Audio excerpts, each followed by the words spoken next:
Okay, so we just watched our film and we realised our sound really wasn't good enough, but also we wanted to change some of the scenes that we'd filmed because they weren't quite what we wanted to do.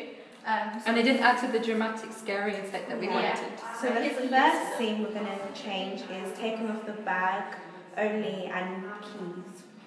Oh yeah. So at the beginning of the bag, at the beginning of our film opening, I'm wearing quite a lot of like clothes, and it took too much time. Yeah.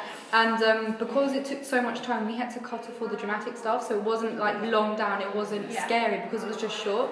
So instead of wearing instead of wearing a hat and a coat, I'm just gonna wear my hoodie, which will be easy to take off. It will take 2 seconds. Yeah. And then walking into the kitchen is going to be quicker. Yeah. Because that took too long. Because she was walking through the hallway, and my hallway is long, so it took a long time. Yes. Yeah. Okay.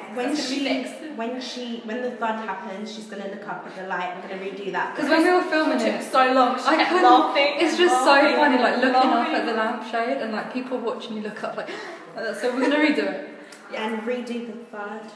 Oh my god! Don't get me started. That has been a big problem. Okay, we're going to record the thud at Charlotte's house. The thud sound right. It does not sound good. Okay. It sounds like a key in the keyhole. Like, we tried so many different things. We tried like slamming books onto the floor. We tried an actual suitcase slamming onto the floor. That didn't work. We found we were looking at EastEnders on YouTube to try and find a thud of like when Phil Mitchell. Try and like imitate it. We did find one online, but it just didn't sound right. Yeah, so we've done so much like research kind of thing, like looking for a thud, but it's just not working.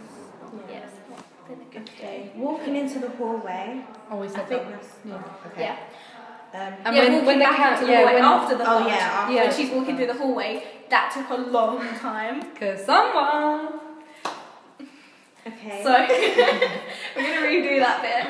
And when she puts her hand on the handle, that's when you're going into the bedroom. Oh yeah, because she's like Charlotte told me to shake, so I was like shaky hand thing is a bit like so I think I'm just gonna go stretch forward. I didn't tell you. Because if I'm brave enough to go through a house that's got someone in it, then obviously I'm brave enough to open a door.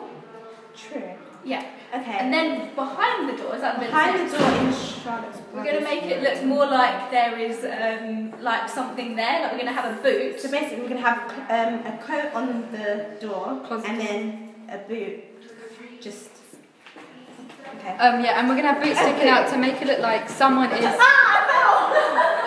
We're going to make it. So we can make it look like someone is actually behind the door, but it's not behind the door. It's just the shoes. You're going to be able to see the boot as she's like looking in, and then as she closes the door, she's like, then she's going to see a coat, and you're going to be like, oh, okay, it's not actually a person. It's just a boot and a coat. Suspense and dramaticness. Yeah. That's not weird. Anyway, anything else? That is it. Yeah. So thanks for watching.